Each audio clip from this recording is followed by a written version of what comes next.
Hey everybody, I'm Matt Valley. Welcome to the Rock and Roll Research Podcast, where we share the super cool backstories and side gigs of the insights and analytics pros that you trust. Hey, I've got a new friend here with me on the podcast today. It is Leigh Caldwell from the UK.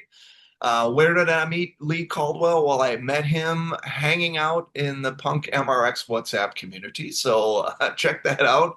Great place for you researchers to hang out and talk shop and all that good stuff. So super neat. So now Leigh is the founder of an insights and behavioral economics agency called the Irrational Agency, which he founded way back in 2012, which makes him an OG when it comes to behavioral economics. No doubt about that. In addition, he's actually written a book called The Psychology of Price. Pricing is such a tricky thing to get right. So if you're having trouble with pricing, check that out. Great book.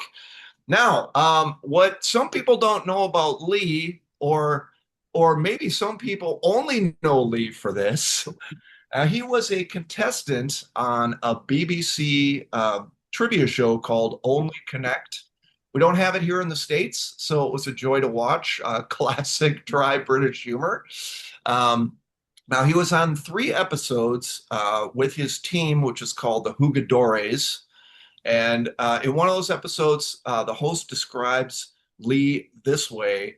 He's a cognitive economist who went to university at the age of 14 and learned to drive at 38. So we're going to talk about all that and more on today's podcast. Welcome to the show, Leigh.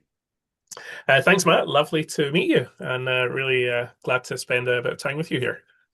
Yeah. I really appreciate you taking some time out. So just before we get started, I do want to send a shout out to our sponsor, a great company called Insight Sutras, run by a guy called Winfred Sampson. They are the go-to for market research agencies and independent consultants who are looking for a great partner when it comes to operations, analytics. It's a company that can do the things that you can't, or can extend your scale when you just don't have enough arms. So check them out. It's insightsutras.com. All right, Leigh. So you went to university at 14. Okay, that's interesting in and of itself. So how does someone who is kind of like this child prodigy, right? How does that person find their way to a career in insights, behavioral economics? Give us the story. Yeah, right. Great question. And I mean, I've told the story a few times, but every time I relate this, I kind of realize something else about the journey. And so when I graduated, it was right in the middle of the dot-com, or right at the beginning, really, of the dot-com boom. So 94, 95. And Okay.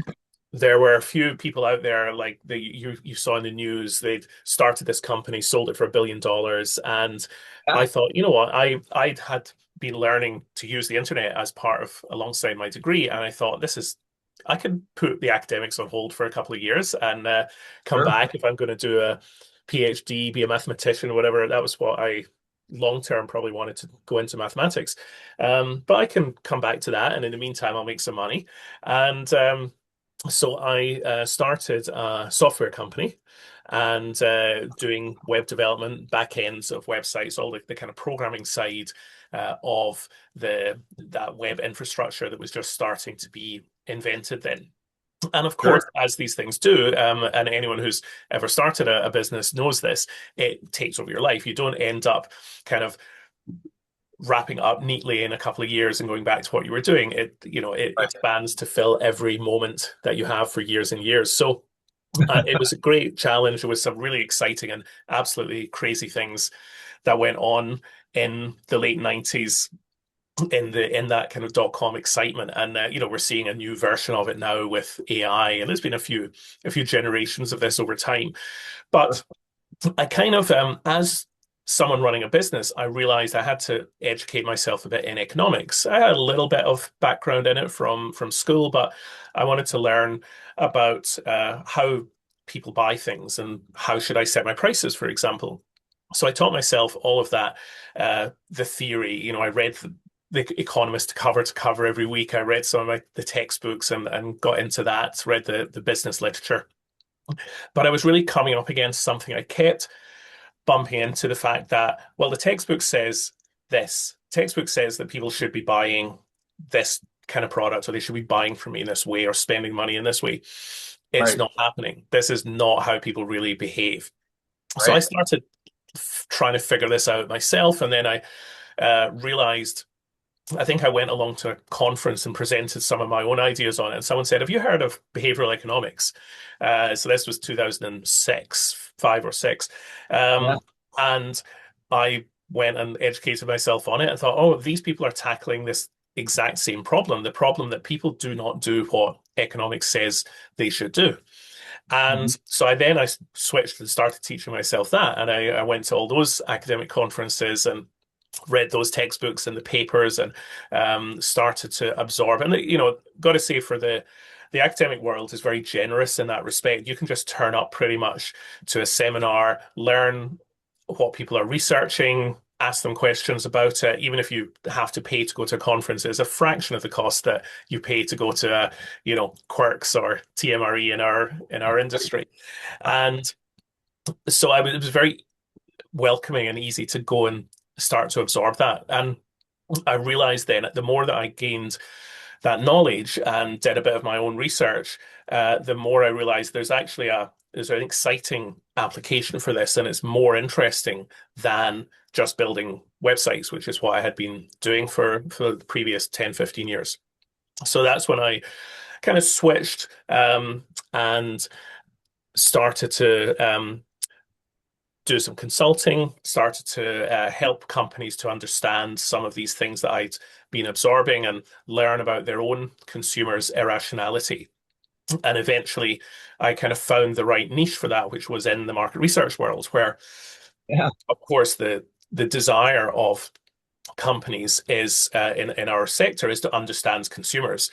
And this whole layer of understanding of psychology, irrationality, biases, heuristics, that was not really being reflected at the time in market research practice, was a valuable toolkit for companies and brands to be able to have access to. And so that's where I found a niche and started Irrational Agency to offer that expertise to the world of researchers. Yeah, yeah, that's you know what, that's super interesting. And it must be maybe gratifying to see that over that time. I'm just thinking like the early books that really made a big impact, like Dan Ariely and of course Daniel Kahneman, kind of in that space. I'm curious to know, how has it developed in Mm, your perspective in the market research space, and what sort of level of maturity is it? Because yeah. some people are using it for everything. In some ways, it's kind of now being like you take the principles and it's being applied. Where do we sit? So I think you've got two distinct ways of thinking about behavioral economics in our sector. One is that there are specific times and places that you use it. And so that's where you might, if you think I don't know, I work in finance and I can see that there are people are making their decisions in a biased way. For example, they are borrowing money in a way that doesn't reflect their ability to pay it back. There's a kind of what's called hyperbolic discounting there, or the one of the biases that we study in the field. And this is where I guess it's a tools based or an issue based approach where it's people find this one behavioral finding, this behavioral trick or tendency, and they say, right, I'm going to apply it to this particular problem. And there are a few of the behavioral agencies out there that I think tend to take that approach. They've got their list of biases, they've got their list of heuristics, and they'll say, we'll work for you, and we'll go through our list of biases and tell you here are the biases your customers have, and here are the tricks that you can pull on them to make them give you more money. And so I find that to be it's a perfectly valid way of using the science, but I also think that it's a little bit short-sighted because it's it relies on you spotting that one of the items in your toolkit of 25 items happens to fit with the particular consumer behavior or problem that a client has. Sure. The other way of using it, which I think is more integrated and I hope is the future, is to instead take a holistic view of how do consumers think and behave, the whole journey, the whole mental decision-making process that they have, and to rethink that with a deeper understanding of the multiple the processes in the brain. So a couple of ways, one way that people think about that is system one and system two. Sure. You'll probably have heard of this. System one is the automatic, unconscious, habit-driven part of the brain. System two is the rules-following, logical part. And in our research, we have found that there's another space in there called what we call system three, which is it kind of sits in between those two, and it's where narrative and imagination sit. So things that are not totally unconscious. But they're also not logical either. It can be, what vacation are you going to go on this year, or what's your dream car? Now, it's not, you don't have a habit, you don't have the automatic answer to that coming directly to you, because it might be a different answer every day. But equally, it's not logic that's going to tell you what your dream car is. It's feelings and the story you tell yourself about who you are. And Yeah. so there's a big space in there.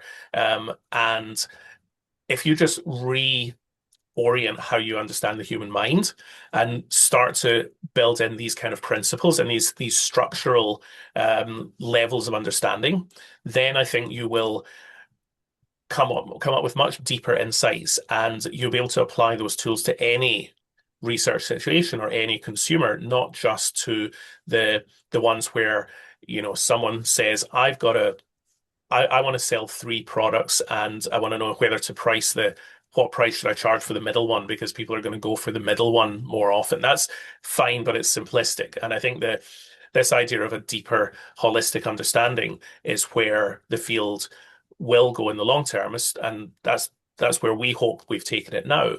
But this idea of narrative and storytelling in that middle space is one of the key principles that we use a lot, and I think that's a good example of where behavioral science will go as people start to understand it more deeply and not use it as a set of party tricks, which is what it has sometimes appeared as.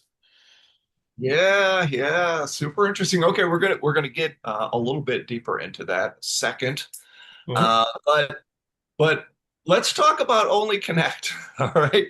It was a super fun show to watch. I did have a roommate once that went on a game show uh, Mhm.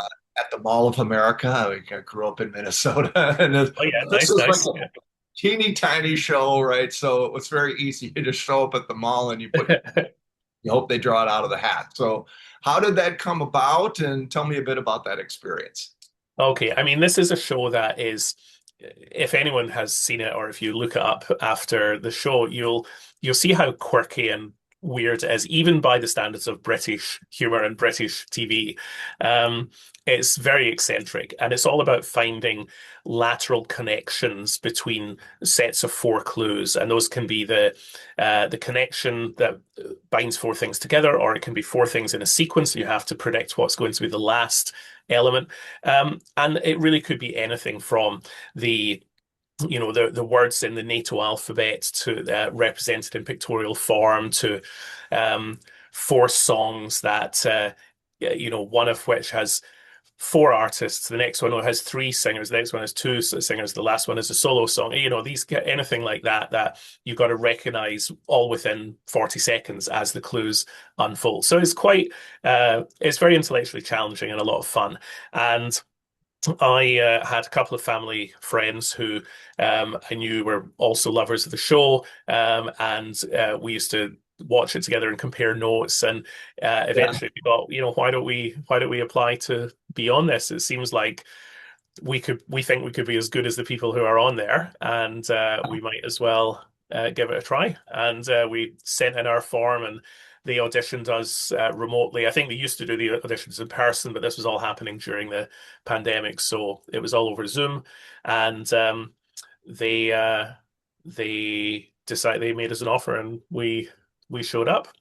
What I discovered afterwards that I wish I'd known before is there's a whole community of hundreds of pretty hardcore quizzers around the UK, and there's actually a like an online amateur version of this show that you can Oh, play online. And quite a few of our competitors that we came up against in the show had actually had played this online and had therefore had a much more chance to practice solving these puzzles in a competitive environment than we had. And so since being on the show, I've now got to know so many of those people and got kind of immersed in this world where there's online quizzes every day. You have teams and leagues that you play against, and there's in fact, just this weekend there was a big get together of about 400 quizzers in Manchester in the north of the oh. UK, and all kind of like competing in person. So pretty, there's a bit of a scene there, and I had not been aware of this at all, but it's been quite fun to get into it. Yeah, that's very cool. Okay, so I have a comment and I have a question. Uh, Hmm. because before we started this episode, we were talking about how this show has not made it to the US like some other, quiz shows have.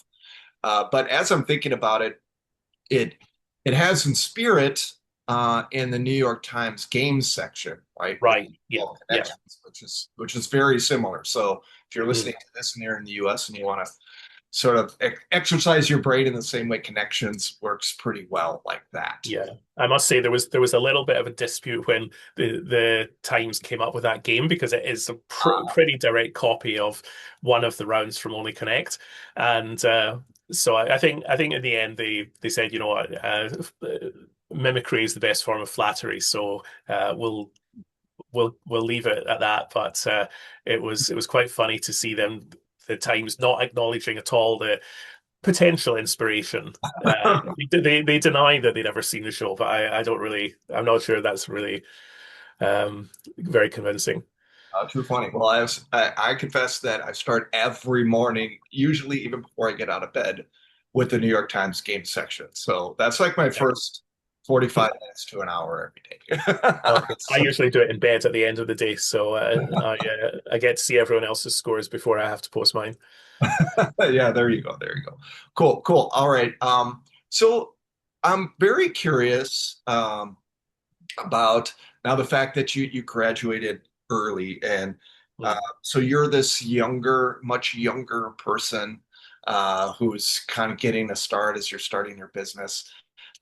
I guess I have two questions. Oh, okay. First, let me go back to Only Connect. Has that you've established this community? You know all these other people who are into that sort of thing now. Has that ever intersected with your professional career? Very, very lightly. So a couple of people in that quiz circuit are also in the research space. So I met up with one of them to chat about work, and then we went and did a quiz together. Um, it's I suppose it's the kind of thing that can be a little bit of inspiration. If you need to do something, if you're presenting at a conference, you want to make it a bit more interesting. If you are um, writing an article and you don't just want it to be yet another kind of thought leadership piece on whatever subject you're an expert in, bringing in a bit of interactivity, a bit of that lateral thinking is Yeah. a good opportunity. So it tangentially touches on there. So I think it'd be quite interesting um, to bring it in more. There is actually one area where when we are working for finance firms here in the UK, there's a regulation that says consumers have to understand what they're buying. Very sensible rule that essentially people, if you're going to enter into a credit card or a mortgage or any kind of financial product, you have to understand what you're getting into. And the traditional way of evaluating this was to ask people questions or interview them and say, so tell me, do you understand? How well do you understand the terms and conditions of this? We've developed a different approach that we use now when these finance firms are working with us, which is a quiz. So we will show the consumers a version of the product, the paperwork that they get when they sign up for this credit card, and then we'll start asking them questions. So we take it away, whatever we showed them, so they can't see it anymore. And then say, so tell me what happens if you didn't pay your balance within 30 days, and we give them multiple choice. So there, and by doing that, you can get a very objective measure of did they actually understand what they saw, and that I suppose it doesn't take a huge amount of quiz show experience to come up with something like that, but it does. It just gives you a sense of how to build these interfaces so that they're quite fun. People feel like they're playing a game and they're not just not just being surveyed. So there's been a little bit of of input there. I think that's been useful inspiration. Yeah, cool, cool. All right, so I'm curious, graduating from university so early. So my daughter graduated at 17 and went to college, so Nice. it's only Yep. a year early, right? But what we found is that it was a harder adjustment for her, I think, than it would Mm, have otherwise been had she gone on to university, at the same age as everybody else. So mm, yours is much more extreme. Do you think it helped you or hindered you later on to mm. have graduated so early? So I think, I mean, I people ask this versions of this question sometimes, and I have to say I'm probably quite lucky in that I felt like I fitted in quite well at university, even though I was a few years younger than most people. Um, you can imagine most of the people that show up, especially in the science department, the maths and the physics, they're all kind of spotty, geeky, a bit awkward anyway. It might be different if I'd been going into law or something where people are meant to be kind of polished and slick. But within the sciences, you've seen the Big Bang Theory, is we're all a bit like that. And so to be a few years younger, maybe I was slightly more like that, but not too much. So I think I mostly fitted in. I was able to in the UK we can drink at 18, so and I nobody ever really checks. So I walk in at 15, I could still get a pint of beer if I wanted. And so I actually mostly it was all right. I guess the downside was it was probably a bit harder to get girlfriends at the age of 15 in college than it would have been at 18. But you know, I tried to make up for that later. So um, I think what happened though after leaving university is that I've never had a job, and this has both been a strength and a challenge. I went straight into starting a business. Um, I so I never really got that sense or that learning of how is it that the corporate world works. And again, when I came into research, I had no experience in the industry. I was coming from the outside, as I suppose probably quite a lot of res tech firms do nowadays. But it can be everyone knows it can be a weakness. And so I did have a co-founder who had got experience in the research industry, but she was also quite new in her career, not a kind of a senior person. So it meant we didn't really have a black book of clients that we could sell to. We were really kind of finding our own way, and I think that was a strength in some ways because it enabled us to invent new ways of doing things and not just be let's take an old way that works and tweak it, but let's start from scratch and figure it out from the ground up. So I think that helped us to have more bolder and more interesting products and services. But from a business point of view, there were definitely some downsides, and it made it probably a little bit harder for us to win clients in the beginning before we had started to be able to build a reputation. That makes sense. Makes sense. Okay. Now back to insight. So you've shared a little bit about maybe what your hope is for the future in terms of behavioral economics. So let's get real now. I'm Mhm. curious, what do you think is most likely to pass? What does that likely future of insights look like from your perspective? Yeah, right. Well, clearly there is clearly AI has got to be part of the answer to that for almost anyone. I mean, you have this with any new tech, and AI is such a powerful innovation that it's intensifies all of the tendencies that people have in talking about new technology. So of course you have backlashes and multiple waves of, oh yeah, look, I told you this wouldn't work and blah blah blah. Um, so I think as with any technology, it will continue to evolve, and the strengths and weaknesses will become clear to people. But I would say you've got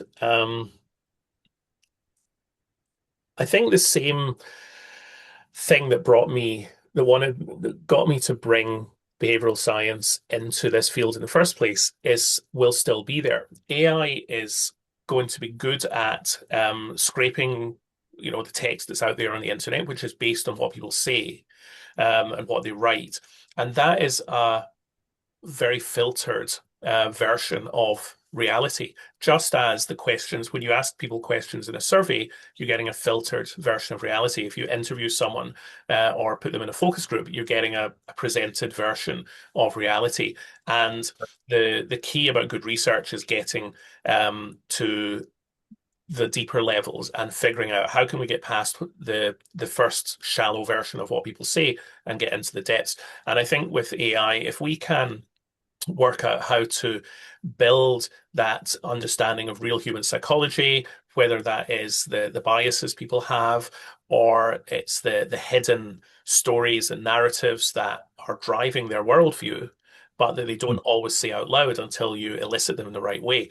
When we can build that into AI, that's when it will be a much more powerful predictor. And the there's a lot of out about synthetic data right now, and one of the things that I find really, really almost puzzling is we've always tried to predict people's behavior, knowing that we don't have the perfect tools to do so. We want to see how people will behave, but we know that administering a survey only gives an imperfect prediction because people can't predict their own behavior fully. They answer surveys in an incomplete way. So whatever a survey tells you is probably only a 60% prediction of what their people are really going to do.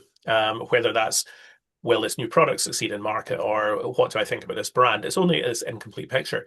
So why is it that when people are building synthetic data products, they're building them to replicate the answers to surveys, which are already, we know are only 60% of the picture.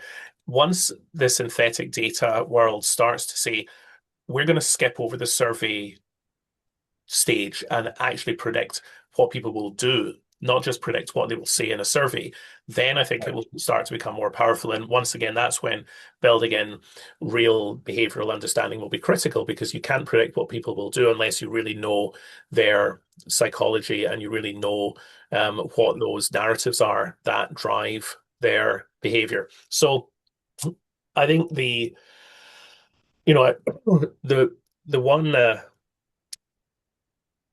the one principle or the one driving message that is animating my work right now is about narratives. And it's about the fact that getting people to tell their story and unlocking what that story reveals in terms of the story arc, the roles that the characters in the story, the causality that this happened, therefore this happened. All of that is a really powerful way to reveal what's really going on for consumers and give them a better result, a better product, or better marketing message. And with or without AI, understanding those narratives and doing what I would call narrative research is, I think, the most important next step for the industry. Yeah, yeah, cool. Wow, there's a lot of meat in there, a lot of good stuff. So what I'm really interested to know then is, so you're always kind of thinking about what's next, right? And therefore your media diet feeds that thinking. So I'm interested to know what your media diet looks like today. This can a big broad question, right? So Yeah. insight, inspiration, just pure enjoyment. What do you consume? Um, I suppose the pedestrian bit is that I read the FT most days, and that's kind of my main news source. I find that it's quite Financial Times is quite a relatively unbiased news source and focuses on the things that I'm more interested in. I'm not on social media very much, and that I used to be on Twitter all the time. That was my actually Twitter would have been my primary news source up until about 4 or 5 years ago, and since with what Twitter has become, and also the recommendation of many lawyers to remove social media tools from your phone when you enter the United States at the moment. This is the it has resulted in me stripping away most of my social media interaction except for LinkedIn, which is LinkedIn only gives you the a rather shallow view of humanity. But what that means is I'm reading more. So I am reading a bit more serious fiction. I've There's a list of the top 100 greatest novels of the last 100 years that I've been slowly working my way through, and reading the what I've been reading just most recently is a set of essays by the US editor of the London Review of Books, about different, they're all essentially biographical. So they're about different thinkers from Middle East, from Europe, from around the world, and how they see the world and how their politics has evolved. And so I think that is quite outside of the world of market research, and a bit different from just catching up on whatever the latest Research Connect article is. But for me, it's part of keeping my brain active, and ultimately, my job is to understand the the things that bind humans together as universally as possible, and the common elements in the way our brains work. And so for that, I think reading novels, watching TV. This is as important as reading scientific papers um, and reading the Financial Times. So I think there's a um, just trying to be an omnivore in that media Yeah, diet is the key. for sure, for sure. And I love that Punk MRX WhatsApp site earned some of your Yep, time. Also grateful for absolutely. that. All right.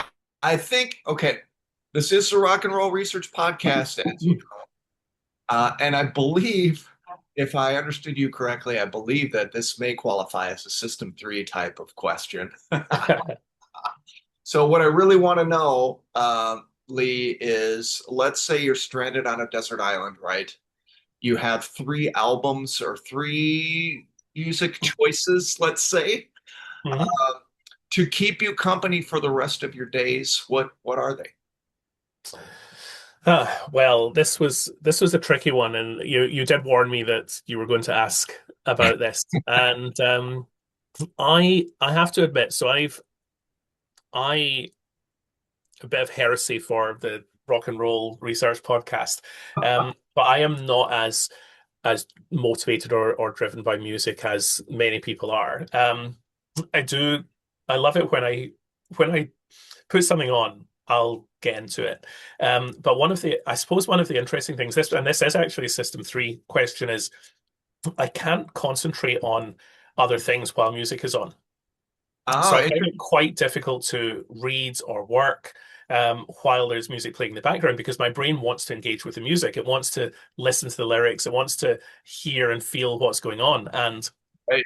the way I process other information, I have to use that part of my brain for that, for being creative or writing or whatever I'm doing. And I Yeah. and I guess I mean, maybe I should have mentioned I write fiction as well. So I'm writing a murder mystery at the moment that is set on the Oh, Only Connect studio, and so that's a good example of I awesome. can't I have to use my full imagination to create that. So if there's music going on, it just strips out that part of the brain. So what that means is I don't listen to as much music um, as I used to, or as I might like to. But one thing that's brought that back to me, and this we talked about this the last time we chatted, is something called Music League. So I'm going to Yes, that's divert right. into that before I then come back and finally answer your question. Um, this is a bunch of people from that quiz community that I talked about, and they've got together, and every week somebody nominates a theme, and that theme could be songs that are track seven on their album, or it Yeah. could be songs about business. It could be songs from an artist that has been cancelled, or songs from that have there are three people, exactly three people on the album cover. Like any kind of arbitrary thing, Right. and everybody then uploads a song to there's a site called musicleague.com that handles this for you. Everyone uploads their choice of song. We get to see the playlist, but we don't know who's uploaded each song. So we vote and we rank, and whoever's song wins and gets the most votes gets to pick the theme for next week. And I've had quite a fun experience in this because it almost feels as if I'm playing the role of either a robot that doesn't understand human music, or your great uncle is whose music taste is just really nothing to be proud of. Um, and I kind of play up to it because it's also, I'm probably at the older end of the people in the group. Like a lot of them are in their 20s and 30s, and um, I kind of play up to this role of being the old guy that doesn't understand, and I put on these kind of comments on people's songs, saying how terrible they are, or how I really like this, but I didn't understand that, and I get some really funny feedback on. Someone did ask once, Lee, have you ever listened to a song before? And I so anyway, it has exposed me to quite a range of music that I would not otherwise have listened to. Some of it quite good, and some of it that I will admit is good or not. Um, but I think probably thinking back to some of the best artists in that I've either discovered or been re-exposed to, or even some that I've uploaded myself. I think I would be bringing along a Simon and Garfunkel album. I think maybe Bridge Over Troubled Water is one of the great ones, Sure. um, because you know, there's that era of music. It's very atmospheric. It's both of its time, but also timeless and classic songs that I think some of those I would never stop listening to. And then there's uh there's an era in between then and now, which is more electronic. And I think, I mean, I always, at university, I used to listen to Jean-Michel Jarre a lot, and I still really like him. So I think I would have a bit of that as well. So there's a Cool. couple of his albums. There's Equinox, Oxygen, which is his first big album, and I'd have trouble maybe choosing between those, but I think I'd try and come up um, with something with one of those, Love and it. then I would need to get something more contemporary because I wouldn't want to be stuck in the 60s and 70s on this island forever. Um, and this is where it gets a bit harder because there's so many good tracks um, and great artists now that are, I think you always have periods in your life when you think, the music's terrible now, but then maybe it comes back. And I definitely think that some of what's being made now is absolutely the among the best music that there has been. Sure. Um, and I think if I were to pick some of the artists of today that I had to choose, I don't know. I mean, I actually would. there's some really strong tracks from Ray. There's some Just uh, there's some great hip hop artists that I'm not a huge hip hop fan, but there are people like MIA who I think are great. That was on our cancelled artists lists, by the way, so we're not supposed to like her anymore, but she's got some pretty great tracks. So I think I'd be looking in that neighborhood to see who I can find, and Olivia Rodrigo as well. There's definitely some that's not quite rock and roll, but is still um is I'd want to make sure there's a bit of that in there. And I'm afraid I haven't got any classic. I've not got any Slayer, which I think is what's on your poster back there. And yet I really do quite like that genre. It's not there's no artist that is out there for me that says I'm gonna give up one of the others for Metallica. But I always have a bit of a soft spot for metal. So whenever if anyone sails past the islands and there's a bit of that playing, then I'll definitely be listening in. I love it. It's very interesting because I would say that if you take the three artists that you've chosen, Mm. it's more diverse than the majority of guests, I would say. So often it's like, hey, when I was in college, this is what I listened to. This is my jam. Yeah. There's a genre that they're just so into Mm. that's Sure. but I'm not surprised, right? So you're a bit of a Renaissance man in a way, so it works Thank out you. quite well. Excellent. Hey, Leigh, this has been a really great chat. And I've got Thank this you. Yeah. concept of System 3 that I'm really excited to kind of dive into a bit. Mm. So I'd love to follow up and chat with that a bit more. It's a very interesting idea. And so at one of these times, next time I'm in the UK, next time you're here, maybe we get together in person, uh, Definitely. Love to. hash it out. I would love that. Yeah. Can't So wait. thanks so much, Leigh. Talk soon. Rock and roll. Thanks. See you soon.